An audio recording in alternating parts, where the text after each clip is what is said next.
Amigos, buenas tardes, bienvenidos a 24 horas. Estados Unidos continuará brindando apoyo al Ecuador en la crisis de seguridad, según Marco Rubio, próximo secretario de Estado del gobierno de Donald Trump.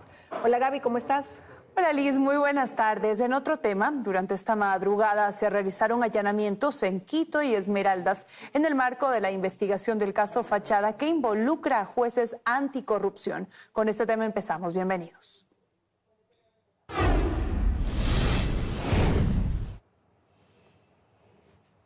Sí, 3 jueces anticorrupción y varios abogados son investigados por su presunta participación en los delitos de tráfico de influencias y delincuencia organizada.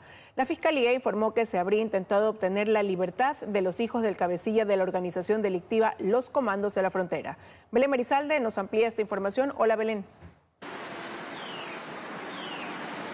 Sí, ¿qué tal en estudio, amigos? Muy buenas tardes. Efectivamente, durante la madrugada de este jueves, la Fiscalía realizó varios allanamientos en viviendas y oficinas en las provincias de Esmeraldas y Pichincha. Pues nuevamente se investiga un caso que develaría la relación entre jueces, abogados y el crimen organizado. Les tenemos preparado un reportaje. Los allanamientos a viviendas y oficinas se realizaron durante la madrugada de este jueves en Esmeraldas y Quito, en lo que se denominó el caso Fachada. Tras una denuncia ingresada a través del buzón de transparencia de Fiscalía, esta abrió una investigación previa en contra de 3 jueces anticorrupción y abogados, que presuntamente bajo argucias jurídicas habrían intentado conseguir la libertad de los hijos de Roberto Carlos Álvarez Vera, cabecilla de la organización delictiva Los Comandos de la Frontera, quienes están procesados por delincuencia organizada. En agosto del 2024, la policía dio un duro golpe a este grupo delictivo al capturar a Álvarez. Según un informe de esa institución, este cabecilla habría extendido sus operaciones desde Colombia hasta España y Ecuador y presuntamente coordinaba el tráfico internacional de drogas. Además, se presume que financiaba el grupo criminal que lideraba como a sus brazos armados. La policía también detalló en ese momento que Álvarez creó un imperio económico aparentemente a través del lavado de activos, bajo empresas fachada y transacciones bancarias ilícitas. Según las investigaciones, Álvarez utilizaba los nombres de sus hijos Carlos y Kerly para expandir sus negocios ilícitos. Los Comandos de la Frontera son también conocidos como la Mafia, un grupo conformado por las disidencias de las FARC y de la CONSTRU, una facción de las Autodefensas Unidas de Colombia. Operan principalmente en la frontera norte de Ecuador en delitos como secuestro, extorsión, asesinato, tráfico de armas y drogas y minería ilegal. En tanto que los jueces investigados pertenecen a la Unidad Especializada para el Juzgamiento de Delitos de Corrupción y Crimen Organizado, unidad creada apenas en 2022, en donde se nombraron a 14 magistrados para estos temas. En enero de 2024 se aumentó el número con 7 jueces adicionales. En los allanamientos, la Fiscalía fijó como evidencias fajos de dinero, celulares, computadoras y documentos que tendrían relación con el caso. Belén Merizalde, Teleamazonas. Y precisamente a partir del mediodía se desarrolla la audiencia de vinculación de 4 personas a la instrucción fiscal por el caso Comandos de la Frontera. Uno de los vinculados es justamente el cabecilla Carlos Álvarez. Con esta información regreso con ustedes de estudios. Muy buenas tardes. Buenas tardes, Belén. Gracias por tu reporte. Y tras una persecución, la policía capturó a 3 de los 6 delincuentes detenidos en el operativo Eslabón 3, desarrollado en el sector de Flor de Bastión, en el noreste de Guayaquil. A esta hora hacemos contacto con Ricardo Alcíbar, que está en la Unidad de Vigilancia Comunitaria La Florida y nos tiene todos los detalles. Adelante, Ricardo. ¿Qué tal? Así es, buenas tardes. 6 detenidos, motocicletas reportadas como robadas, recuperadas, droga y armas decomisadas deja el operativo Eslabón 3, desarrollado en el sector de Flor de Bastión, que es el punto o el sector más conflictivo de la ciudad de Guayaquil en este 2025. Nosotros les hemos preparado un reportaje del procedimiento por parte de la Policía Nacional al que este equipo periodístico de 24 horas tuvo acceso.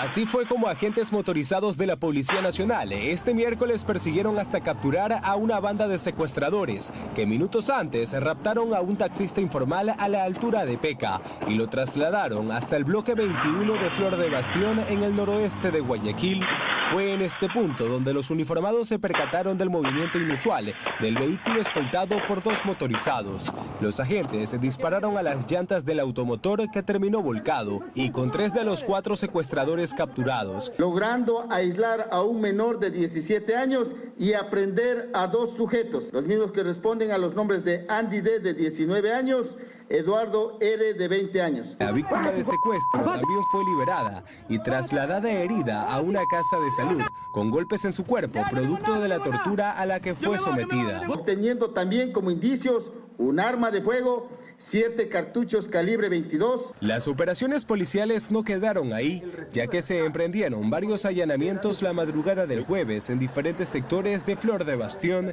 que permitieron la captura de 3 delincuentes más. A ellos se les encontró un arma de fuego, 4 cajas con municiones, 4 fundas con marihuana y estos panfletos escritos por la facción de los Fénix. El día de hoy tuvimos una operación, pudieron ver las casas abandonadas, la gente dueñas de estos domicilios por temor a represalias abandonan estas casas, se apoderan estos domicilios, estos delincuentes, para justamente tener a las personas secuestradas ahí. En una de las casas allanadas se encontraron habitaciones donde mantienen en cautiverio a las víctimas de secuestro. Allí 2 altares a la Santa Muerte con ofrendas y una escalera con ruta de escape en caso de que llegue la autoridad al rescate.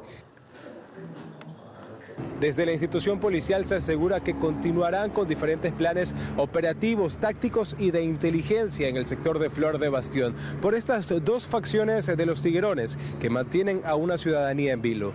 Hasta acá la información. Regresamos a estudio con más. Muy buenas tardes. Buenas tardes, Ricardo, y gracias por ese informe. Vamos ahora con temas electorales.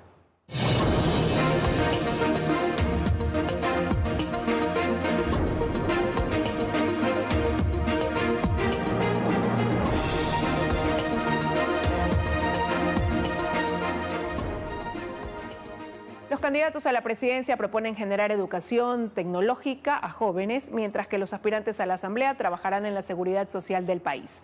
Son parte de las propuestas de gobierno que los aspirantes dan a conocer desde las redes sociales. Que puedan tener acceso. 12 días de campaña electoral y los candidatos a la presidencia de Ecuador y a la Asamblea Nacional continúan explicando sus propuestas a través de la campaña en redes.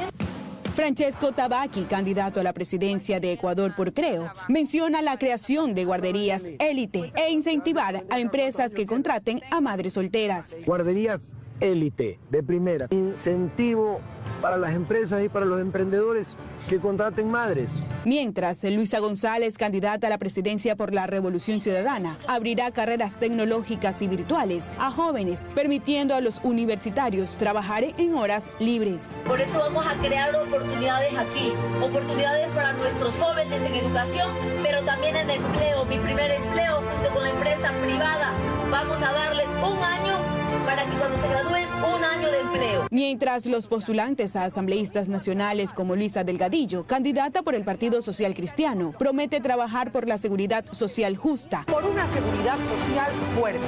Tu salud será nuestra prioridad. Tendrás citas oportunas, medicinas y atención hospitalaria de calidad. Juan José Reyes, candidato a asambleísta nacional por ADN, propone brindar educación financiera y apoyar el emprendimiento joven. Trabajaré incansablemente para que la educación financiera llegue a nuestras escuelas y para que el emprendimiento y una educación de calidad sean el motor del progreso. De esta forma, los candidatos a la presidencia y a la Asamblea Nacional mantienen la campaña virtual rumbo a las elecciones generales 2025.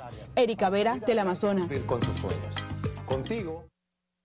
Reformas al Código Laboral para facilitar la contratación e incentivos tributarios a las empresas que sumen nuevo personal a sus filas constan entre las propuestas de los candidatos a la presidencia en materia de empleo. Revisemos juntos las propuestas de 4 organizaciones políticas. De la mano de la empresa privada, el Partido Sociedad Patriótica ofrece facilitar la generación de empleos a través de la creación de una plataforma nacional de empleo juvenil, desarrollar una bolsa de empleo nacional enfocada en la inserción laboral de jóvenes a través de pasantías pagadas, Este programa se puede realizar en colaboración con empresas privadas que participen ofreciendo pasantías a jóvenes recién graduados. Y entender que un gobierno cuando no ayuda, estorba, es lo que creo que necesita este país para el cambio. Algo similar propone Izquierda Democrática a cambio de incentivos para el sector privado. Promover políticas que impulsen la creación de empleos de calidad a través de la capacitación profesional, el fomento al emprendimiento y el apoyo a las MIPYMES, que son motores clave del empleo en el país.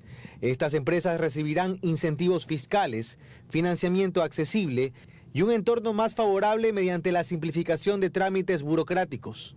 Y aparecen también las reformas al Código del Trabajo. Por ejemplo, Pachacutic promueve reformas legales que garanticen igualdad de oportunidades en emprendimiento y empleo decente para mujeres y población LGBTIQ, implementando políticas para erradicar la brecha salarial y reconocer la economía del cuidado en la política pública.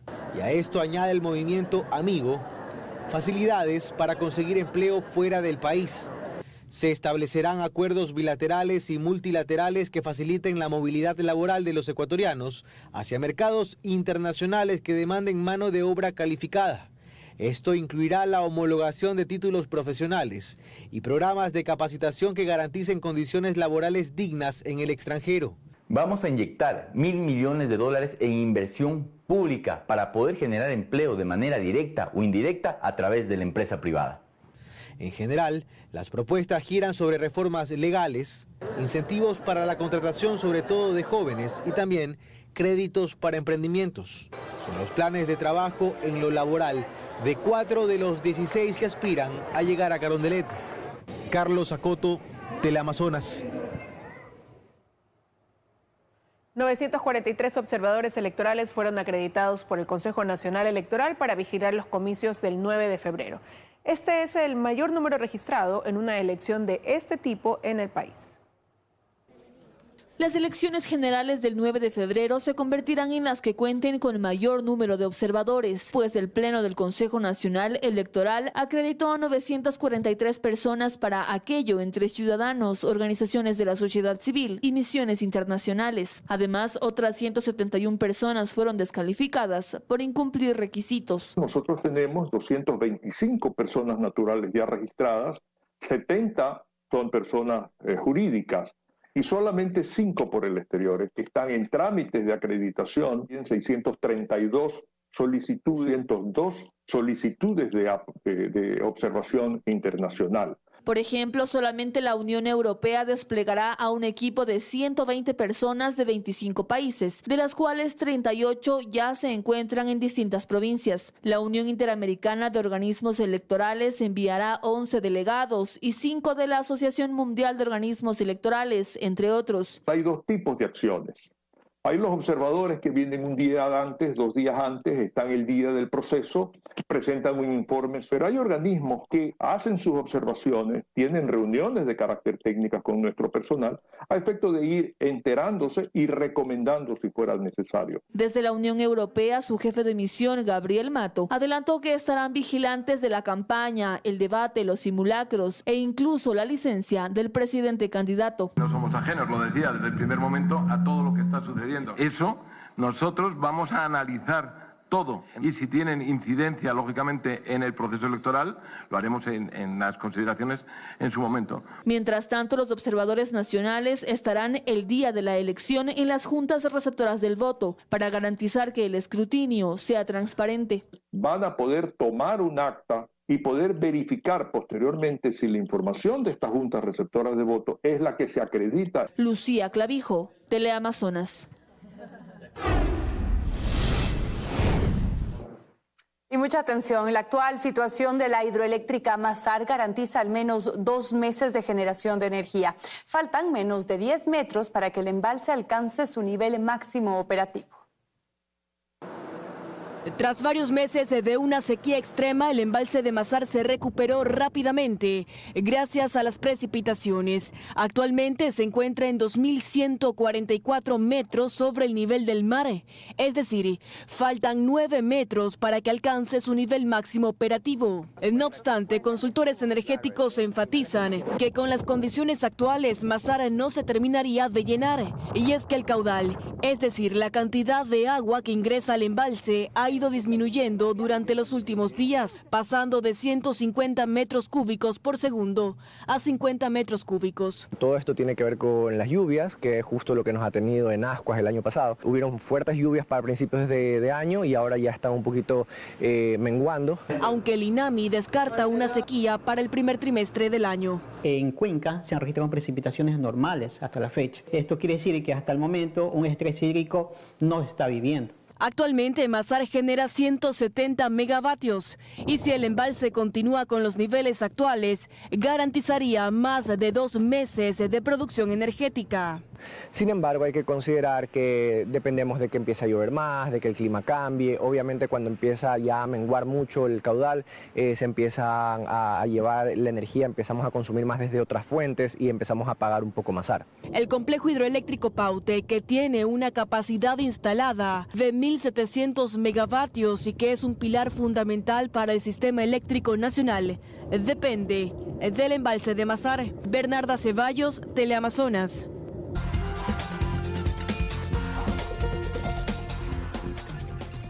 Estamos de regreso con más. La falta de acuerdos dentro de la Corte Nacional de Justicia y el silencio del Ejecutivo posterga la entrega de las ternas con quienes serían sus delegados al Consejo de la Judicatura.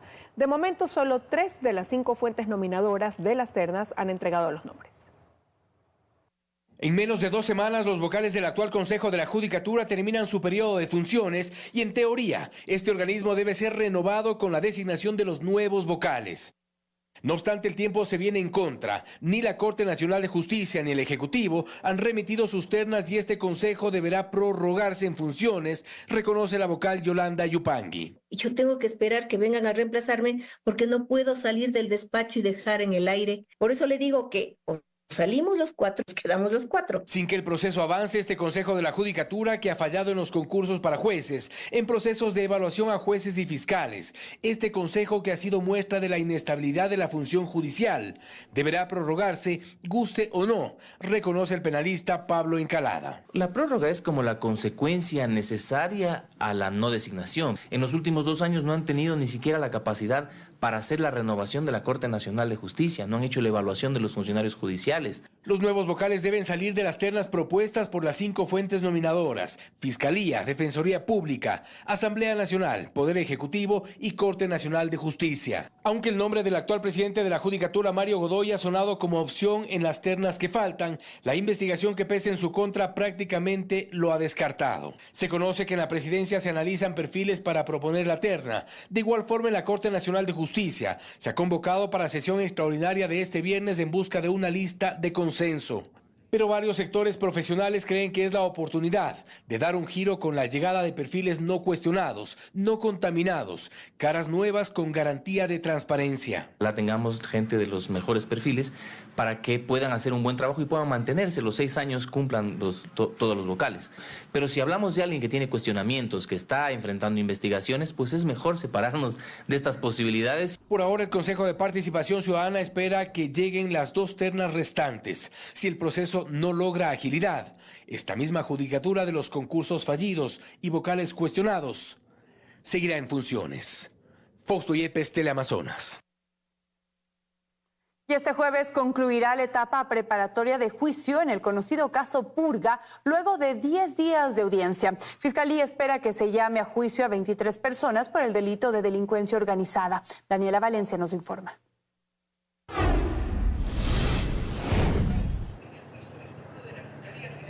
Luego de 2 días de audiencia concluyó el anuncio probatorio de las 23 defensas dentro del conocido caso Purga. Con ello se dio paso a la última etapa de este proceso evaluatorio y preparatorio de juicio, es decir, la exclusión probatoria, tras lo cual el juez nacional Javier de la Cadena se retirará a deliberar si acoge o no el pedido de Fiscalía de llamar a estas 23 personas a juicio, 4 de ellos en calidad de autores del delito de delincuencia organizada.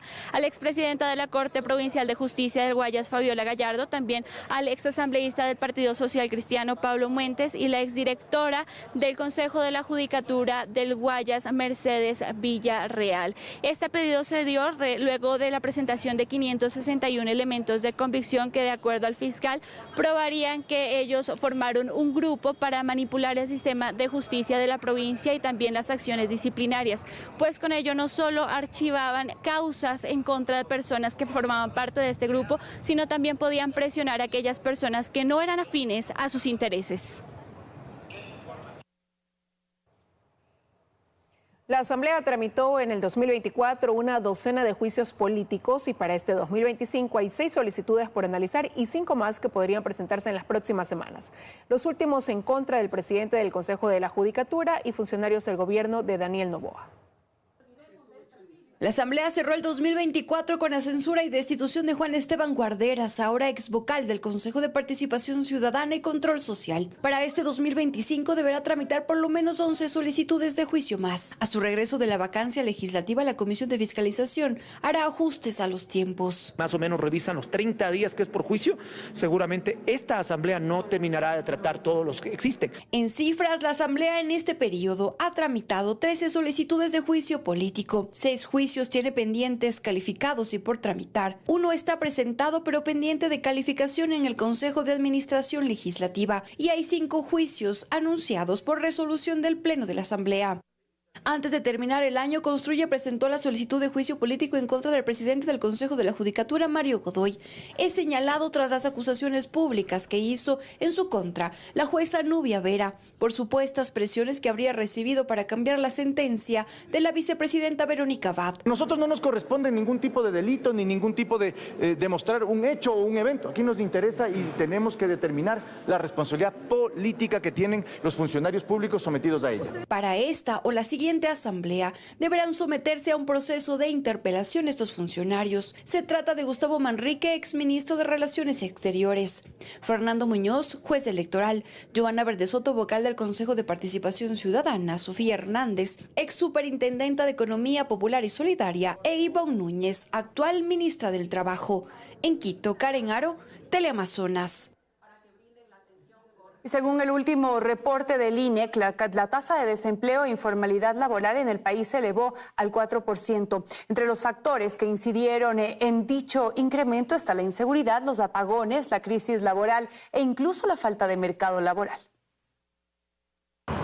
Angelina Elaje es profesional, graduada como licenciada en educación básica. Ella nos comenta lo difícil que es encontrar una oportunidad laboral.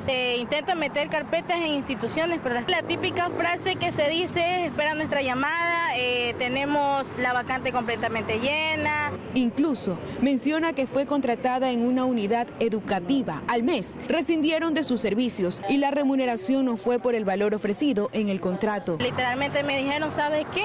No podemos darte ese valor que tenemos por lo que has trabajado con nosotros durante un mes y listo. Mientras Carla León tiene 25 años y es bachiller, ella está a la espera de esa llamada que le permita tener un trabajo estable. He metido carpetas y no nos llaman. La típica que dicen es que te llaman, te van a llamar.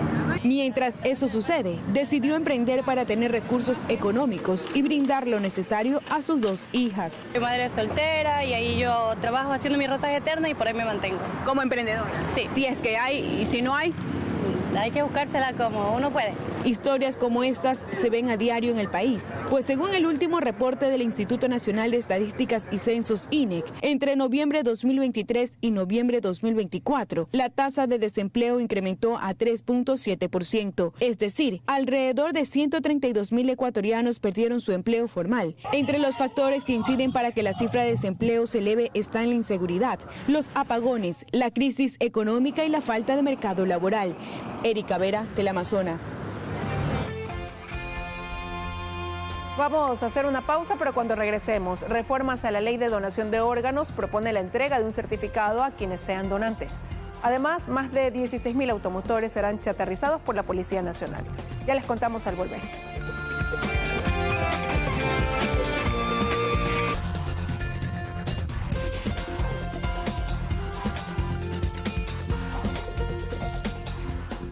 Seguimos con más información, amigos. Gracias por estar acá. Una de las reformas a la ley de donación de órganos y trasplantes propone la entrega de un certificado tipo carnet a quienes han donado un órgano para facilitar la atención en casos de emergencia, así como una actualización al registro. La norma está en manos de la Comisión de Salud de la Asamblea. Las reformas a la ley de donación de órganos pasaron el primer debate en la Asamblea. La norma, por ejemplo, establece un proceso correcto en la calidad de los trasplantes, tanto para los donantes como para los receptores. Promueve la lucha contra las prácticas ilegales relacionadas, como el tráfico de órganos. Y tiene que ver sobre todo con esa creación o fortalecimiento del registro nacional de personas que han donado, ¿no es cierto?, de donantes y también de personas trasplantadas, pero que sea un registro real, fortalecido, actualizado permanentemente, de tal manera que la planificación de lo que corresponde a trasplantes esté absolutamente garantizada. Entre otras cosas, mantiene el Ministerio de Salud Pública como el ente rector del Registro Nacional de Personas Donantes y Receptoras. Propone la obtención de un certificado o un carnet que identifique su condición de donante o trasplantado, el cual será emitido posteriormente a un informe médico que determine dicha condición con el fin de acceder a una atención prioritaria, por ejemplo, en casos de emergencia. Contar con una identificación específica, si se quiere,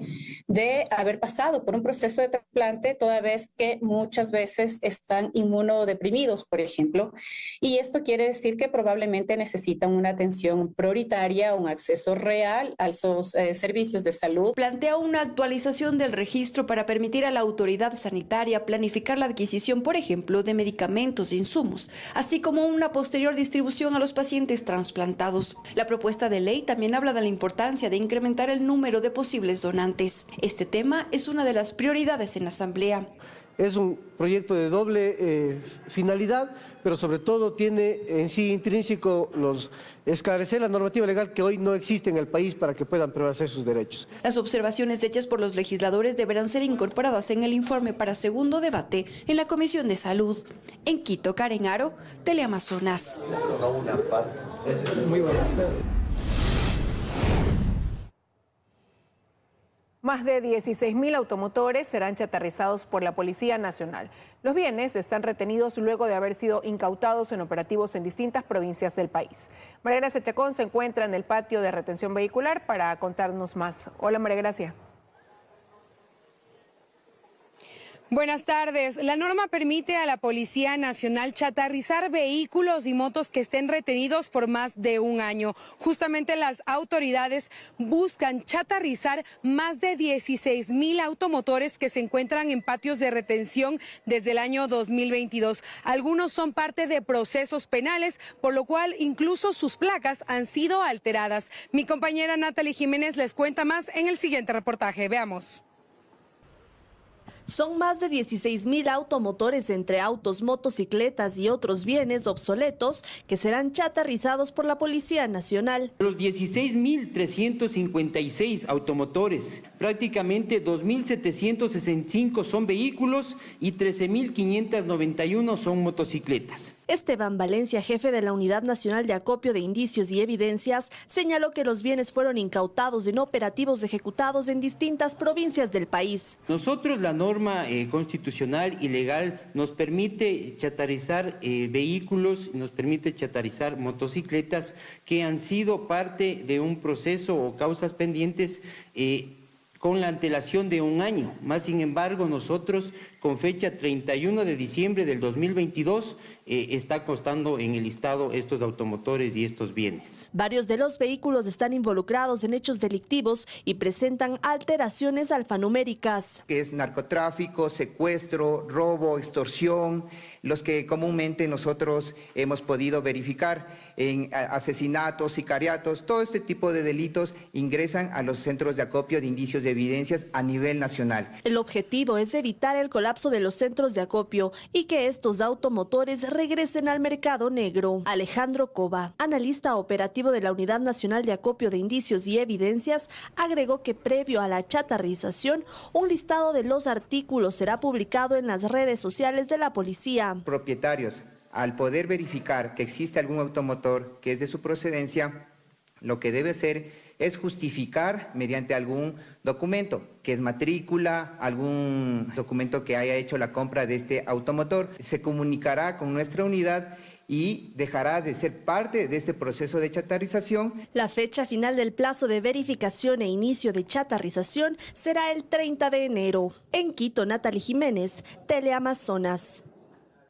Así es, como pudo escuchar, el objetivo de la Policía Nacional al achatarrar estos automotores es liberar espacio en estos patios de retención. Nosotros nos encontramos en el de Marianitas y como pueden observar está bastante lleno. Además, otra de las metas que tiene la policía al chatarrizar estos vehículos y motos es que no regresen al mercado negro y por lo mismo no vuelvan a cometerse actos delictivos con estos. Esa es la información que les tenemos a esta hora de la tarde. Buenas tardes. Buenas tardes, María Gracia. Muchísimas gracias por tu reporte. Continuamos. El Ministerio de Ambiente suspende temporalmente la licencia ambiental al municipio de Guayaquil tras detectar varias irregularidades. Más de 4.000 trámites que se encuentran en el proceso de seguimiento ambiental estarán a cargo de la Prefectura del Guayas. Desde ahora la Prefectura del Guayas es la autoridad encargada de proporcionar licencias ambientales en Guayaquil, debido a la suspensión temporal emitida por el Ministerio de Ambiente al municipio por varias irregularidades presentadas en el periodo 2018-2024. Con el retiro de la licencia, el municipio no podrá otorgar permisos, controlar y realizar el seguimiento en materia ambiental a diferentes actividades, sean estas comerciales e industriales, para personas naturales o jurídicas. Según Isabel Tamaris, directora de Ambiente del municipio de Guayaquil, en diciembre de 2024 el ministerio realizó una auditoría que tenía como objetivo la revisión de la gestión como autoridad competente, pero esto no se cumplió. Efectivamente, no se respetó el debido proceso, esto no fue manejado técnicamente, entonces en ese sentido apelamos a que el ministerio pueda revisar este proceso, pueda revisar estas no conformidades mayores levantadas y en conjunto con nosotros poder encontrar la mejor solución para Guayaquil. En el informe recibido se detallan temas técnicos y observaciones tecnológicas e incluso Tamaris menciona que el ministerio realizó la búsqueda de información que no formaría parte del concepto de auditoría. Los señores del Ministerio del Ambiente en algún sentido solicitaron información e incluso se ingresaron al CERCOP a revisar información de nosotros como operadores, es decir, como usuarios. Desde la notificación del retiro, el municipio de Guayaquil tiene 8 días para entregar el plan de acción que responderá a las inconsistencias encontradas. Mientras tanto, la Prefectura del Guayas asumirá más de 4.000 procesos habilitados. A esto, Marcela Guiñaga menciona que la Prefectura no solicitó las competencias ambientales del municipio de Guayaquil, pues ellos no tienen ni recursos ni personal. Nosotros no hemos sabido de esto, nos notifican para que en 8 días acojamos todos los trámites del municipio de Guayaquil. No teníamos presupuestado ni la gente ni los recursos para dar seguimiento a cada permiso ambiental. Por otro lado, la Dirección de Ambiente del municipio destaca que las obras en Guayaquil continuarán, pues la suspensión no genera inconvenientes con los proyectos como el quinto acueducto. Erika Vera, Teleamazonas.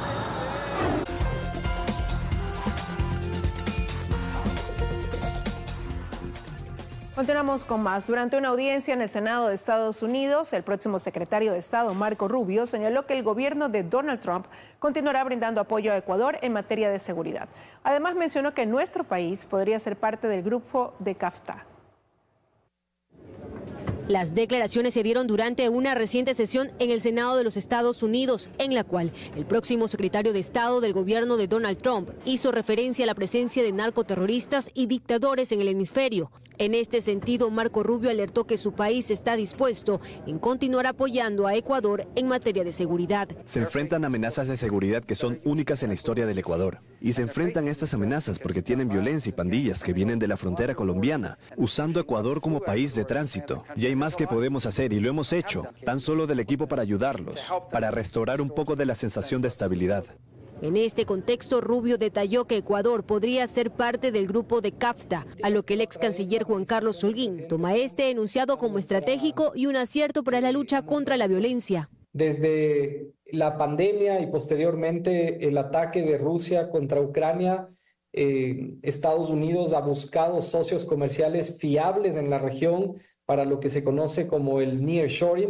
Por lo tanto, es una gran noticia que Ecuador pueda tener esta apertura. CAFTA es el primer acuerdo de libre comercio entre los Estados Unidos y un grupo de economías en desarrollo más pequeñas, en las que se cuentan nuestros vecinos centroamericanos, Costa Rica, El Salvador, Guatemala, Honduras, Nicaragua y República Dominicana, países con los cuales Ecuador no tiene una relación tan lejana. El año 2022 el Ecuador tuvo un ingreso en la Alianza para el Desarrollo en Democracia y es parte de una alianza de países centroamericanos, aprovechando que tiene una frontera Costa Rica con Ecuador. El acierto acá es que el gobierno ecuatoriano ha logrado que esa sea una puerta para el Tratado de Libre Comercio. Dentro del gobierno de Daniel Noboa, Estados Unidos es el segundo país que muestra su apoyo para aportar en la lucha contra el narcotráfico y la violencia transnacional.